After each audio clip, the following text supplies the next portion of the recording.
My sister stood at our mother's funeral wearing the necklace I gave Mom for her 60th birthday, and she cried louder than anyone in that church. Real tears. She's always been good at those. Lilies lined the altar. A framed photo of my mother, Eleanor Castellan, smiled gently beside the casket. Renata sobbed into a tissue in the front row, and I sat beside her, perfectly still, hands folded in my lap, watching her hands instead of the casket. What she didn't know, what she never thought to ask in 26 years, is what I do for a living. My name is Naomi Castellan. I'm a forensic document examiner. I study handwriting for a living. Strokes, pressure, pen lifts, the tremors a hand makes when it's trying too hard to be someone else's hand. Beside Renata at the funeral stood her fiancé, Daniel, a quiet, steady man who always looked a little tired from trying to keep pace with her energy. He squeezed her shoulder gently through the service, the way people do when they don't quite know what else to offer. I liked Daniel.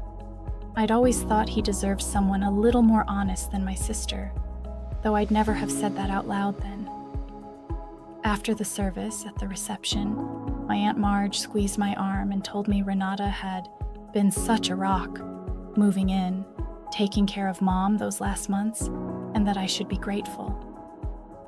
I am grateful for a lot of things, I told her, watching Renata laugh warmly across the room, accepting condolences like compliments.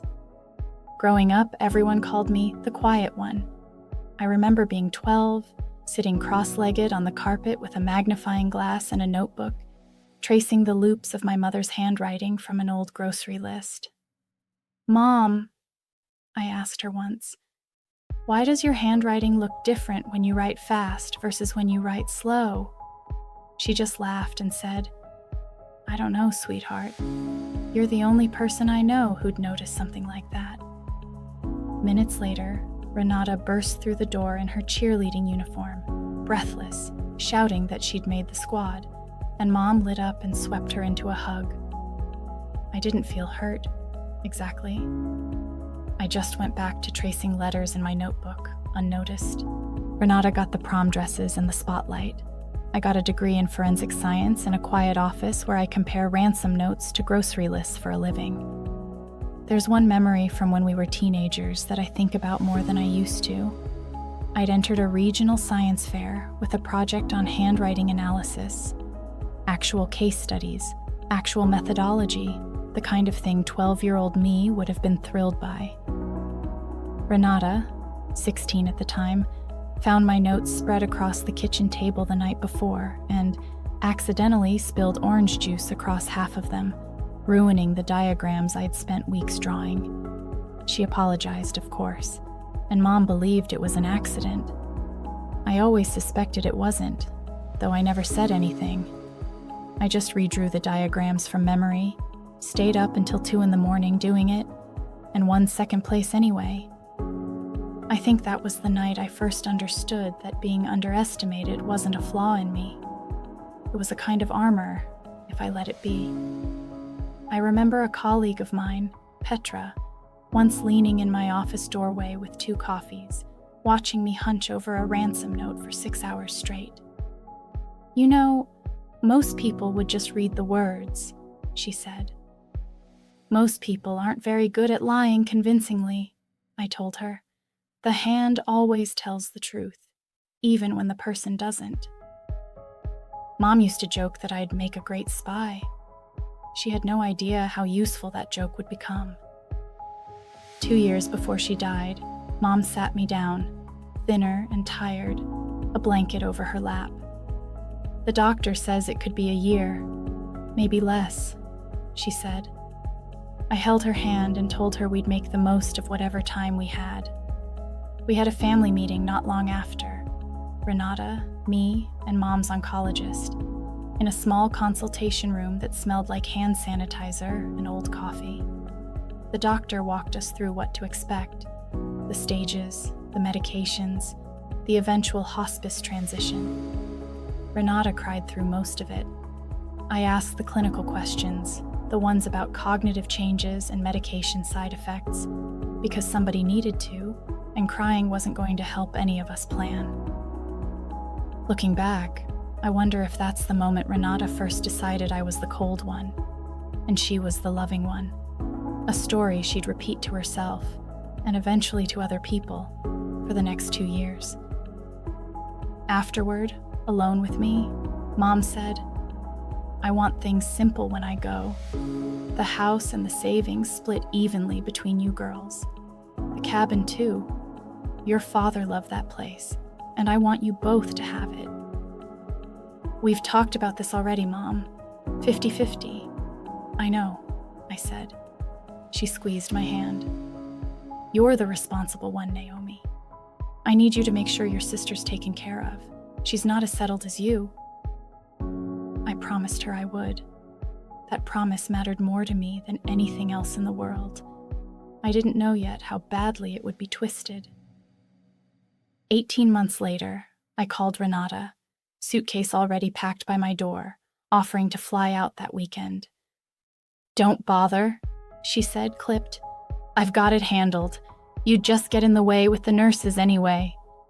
When I reminded her Mom was my mother too, she said, "Then maybe you should have moved back instead of chasing your little magnifying glass career 400 miles away," and hung up. I stood there with the phone in my hand, hurt flickering across my face before I composed myself. I sent money. I called every week. I visited when I could. I trusted my sister because that's what you do with family. Until the day you can't anymore. Mom passed in March. The funeral was small, tasteful, full of people Renata hugged a beat too long for the cameras nobody was holding. In the days right after, I drove out to help go through Mom's things. Or tried to. Renata had already boxed up most of the bedroom by the time I arrived, sealed and labeled in her handwriting, stacked neatly by the door like she'd been waiting for an excuse. "I figured it'd be easier on you if I just handled it," she said, not quite meeting my eyes. I remember standing in that half-emptied room, looking at the dent in the carpet where Mom's reading chair used to sit, and feeling something small and cold settle in my stomach. Not suspicion yet, not exactly. Just the quiet animal sense that something in the room had been arranged for me to see, rather than simply existing the way grief usually leaves things. I didn't say anything. I just noticed it, the way I notice everything, and tucked it away. 4 days later, we sat in our lawyer's conference room. Mr. Abel slid a document across the table, the most recent will on file, executed 6 weeks before Mom's passing.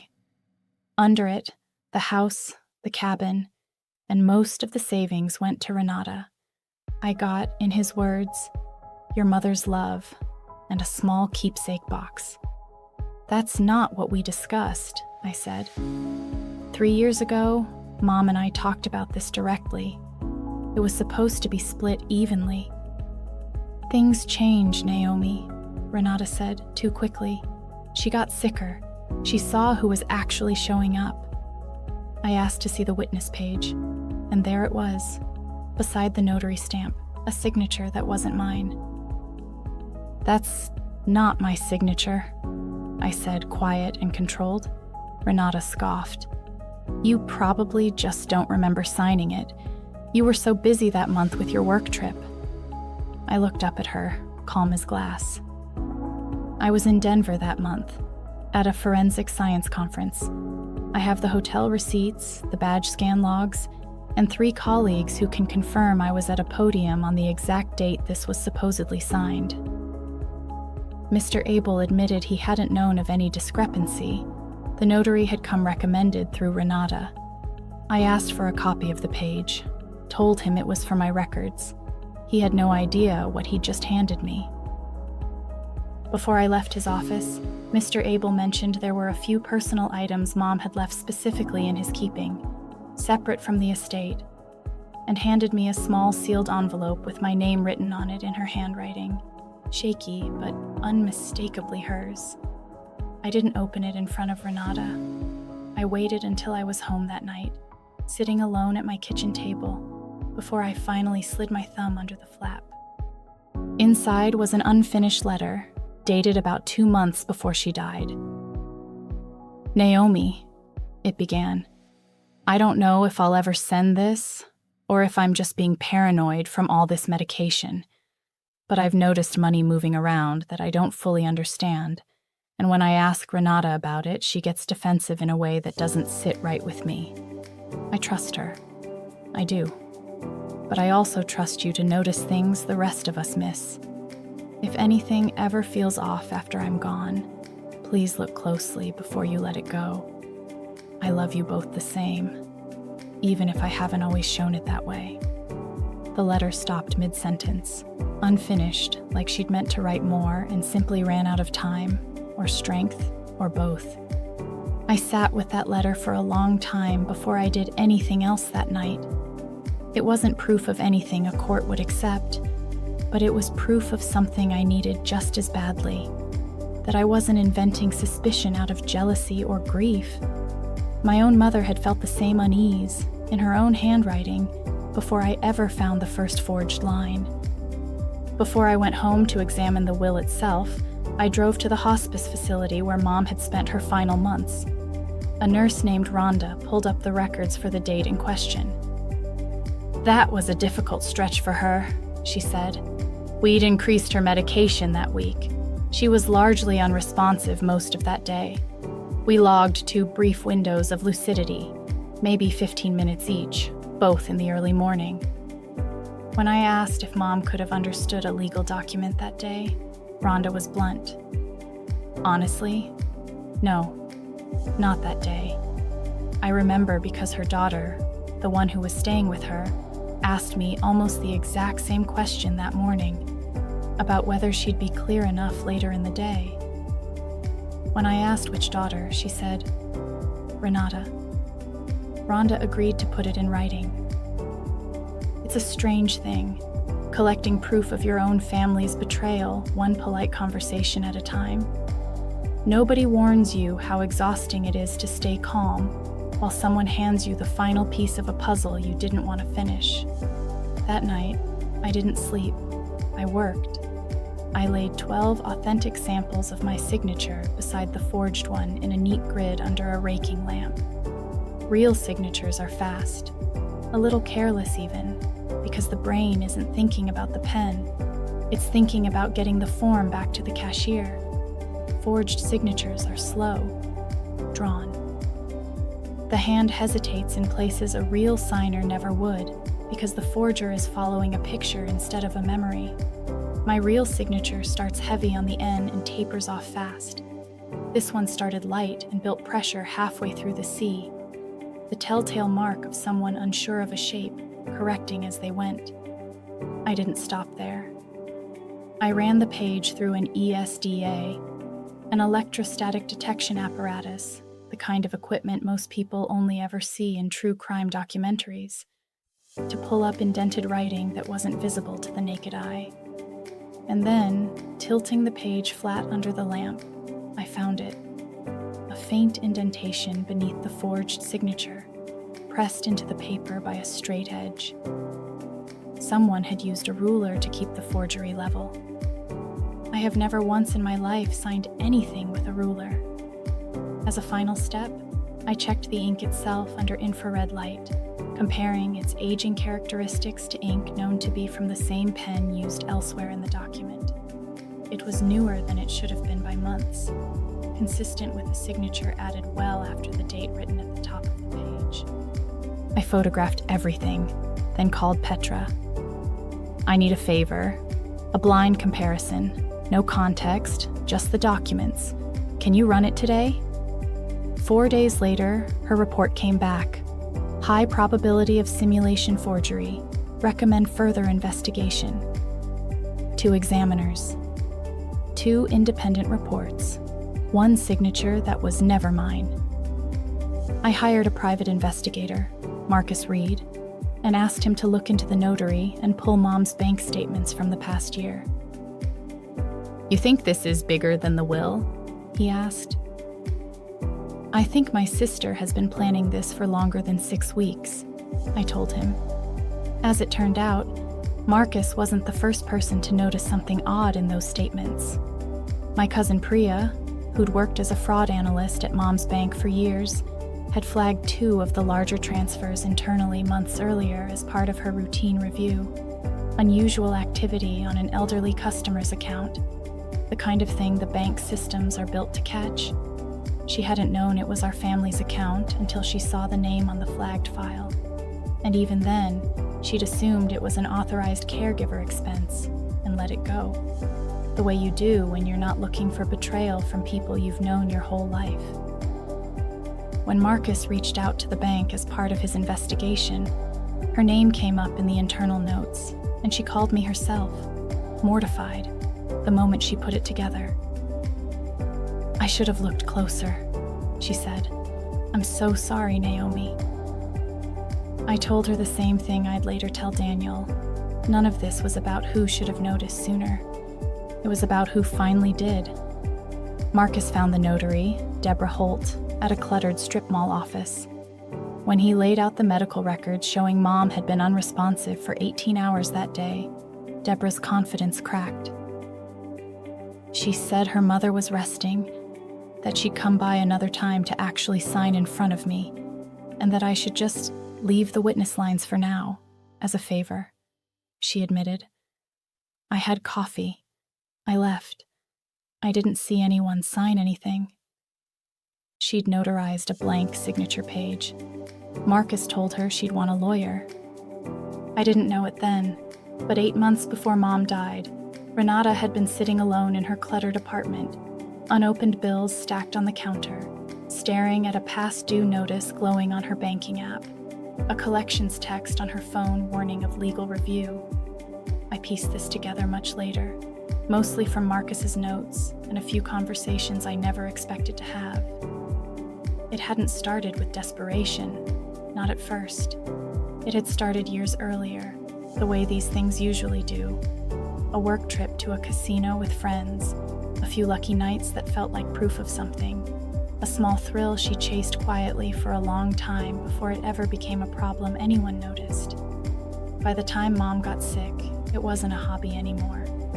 It was a hole she was pouring money into faster than she could explain to herself, let alone to anyone else. The gambling app notifications on her phone records, the maxed cards, the second mortgage she'd quietly taken out on a condo she could no longer afford. None of it happened overnight. It had been building for years, hidden behind exactly the kind of competent, cheerful exterior our whole family had always rewarded her for having. Even Daniel, living with her, hadn't fully understood the scale of it. He knew she was bad with money, the way people say about someone who overspends on shoes. He didn't know there was a hole underneath the shoes. That night, sitting in her kitchen with the bills she couldn't pay, she'd pulled out an old greeting card of mine, studied my signature under the kitchen light, and told herself, she wouldn't even notice. She's never here anyway. Then she practiced the loops of my initials, slowly, over and over, on a scrap of paper. She wasn't a monster. She was drowning, and somewhere along the way she decided my name was a life raft she was entitled to, and that the woman attached to that name was too quiet, too far away, too easy to write off to ever notice it was missing. Marcus brought me the bank statements himself, several lines highlighted in yellow. 6 transfers from Mom's primary account to an account in Renata's name, totaling just under $40,000, spread across the last 5 months of Mom's life. Each authorized using a power of attorney form with that same forged signature. 2 of those transfers happened the same week Mom was hospitalized for a medication adjustment, the same week the nurse logged her as largely unresponsive. "Send all of this to my attorney," I said. "Tonight." I went to see Renata myself before any of it went further. We sat at the same kitchen table where we used to do homework as kids, and I slid the folder across to her. "You used a ruler, Renata, on my name." Her face drained of color. She flipped through the comparison report, the notary statement, and shoved it back. "You weren't even here," she said. "You don't know what it was like, watching her die every single day while you flew in for a weekend and flew back out. I earned this." "You don't earn an inheritance, Renata," I said, quiet and final. "You're either left it or you steal it. And I have 2 independent forensic reports, a notary who's already talking to investigators, and bank records that say you've been moving Mom's money since before she could even consent to it." When I mentioned the power of attorney, she went pale. "I was drowning," she finally said, barely audible. "The bills, the mortgage on my place. I told myself I'd pay it back. I told myself it was temporary." "That's not a defense, Renata," I told her. "That's a confession." She called me 3 nights later, close to midnight, her voice tight in a way I'd never heard from her before. "If you take this to court, I'll tell everyone you only care about the money. I'll tell them you abandoned Mom for years, and now you're swooping in to punish me for actually showing up." I let her finish. "Renata," I said, "I have photographs of a ruler indentation under a forged signature. Nobody's gonna care what story you tell about me once they see that." There was a long silence on the line before she hung up.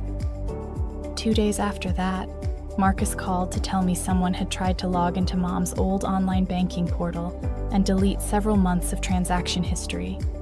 Unsuccessfully, since the bank had already flagged the account and frozen access pending the investigation. I didn't have to ask who. A week after that, Daniel called me himself, his voice careful, like he was confessing something.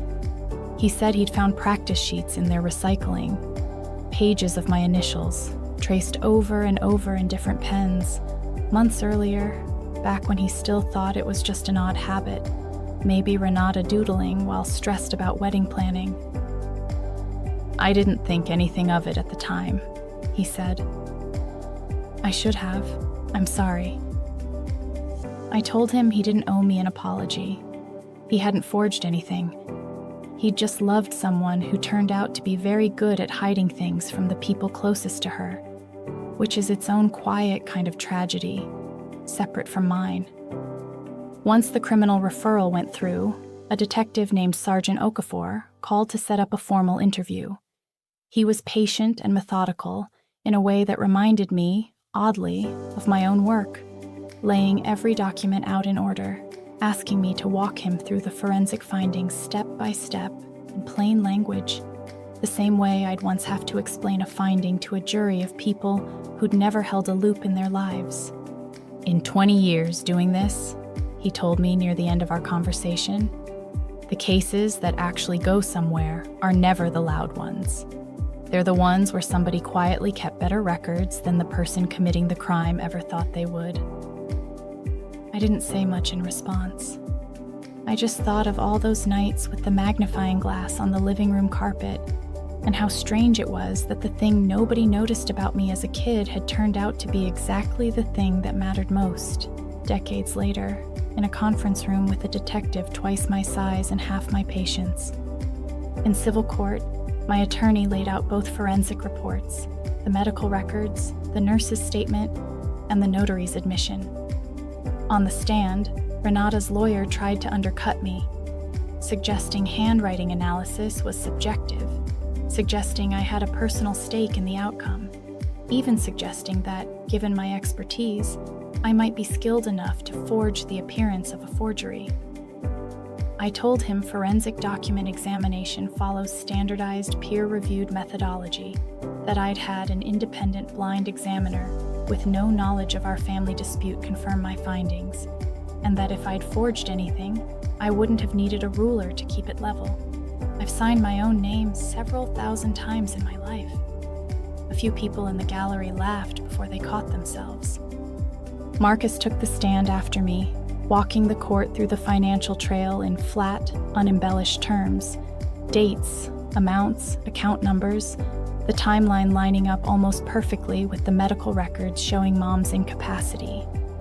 There's something oddly comforting about watching someone present the truth without any need to dress it up. It doesn't need adjectives. It just needs to be laid out in order.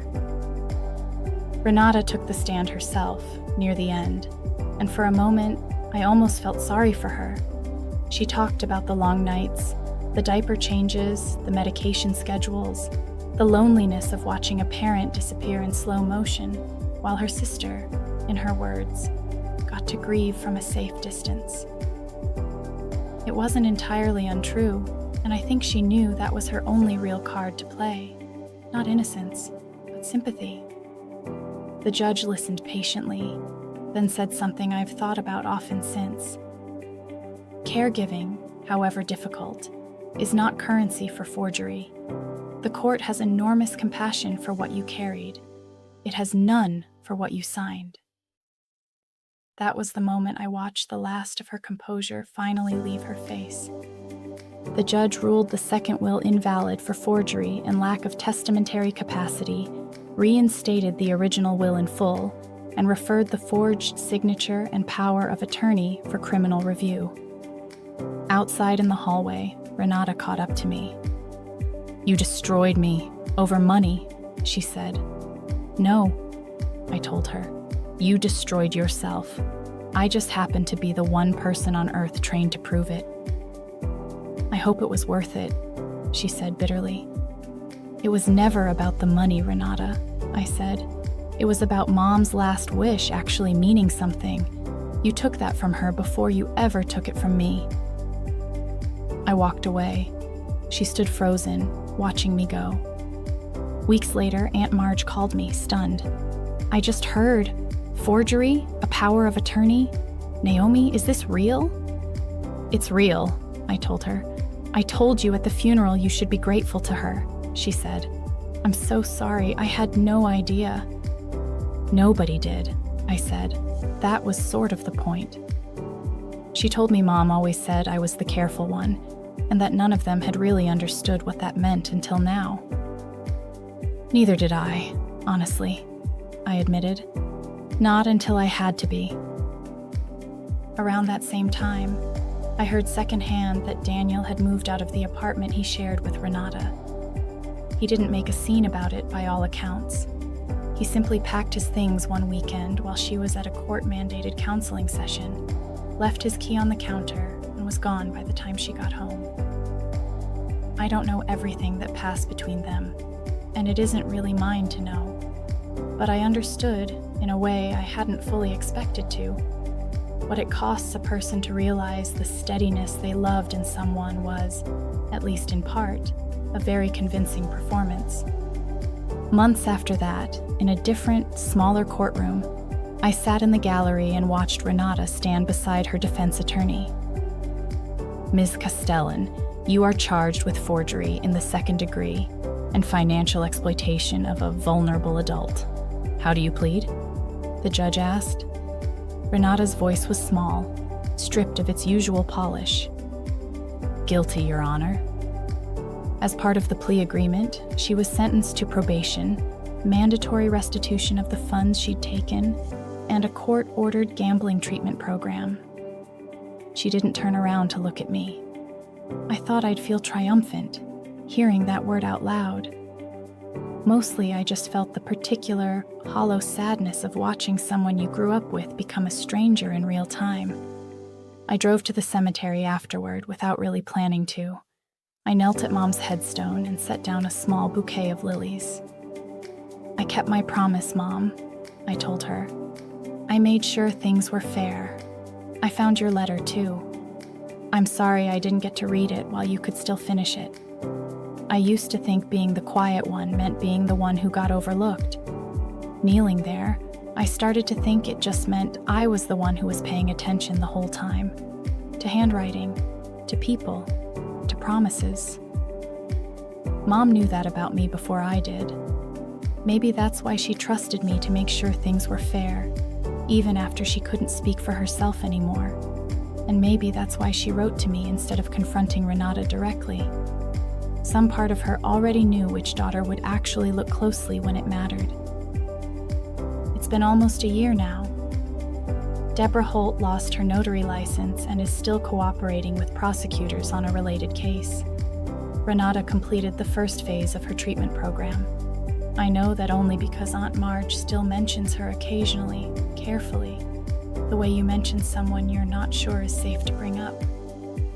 My sister and I haven't spoken since the hallway, and I'm not sure we ever will again. I've made peace with that, mostly.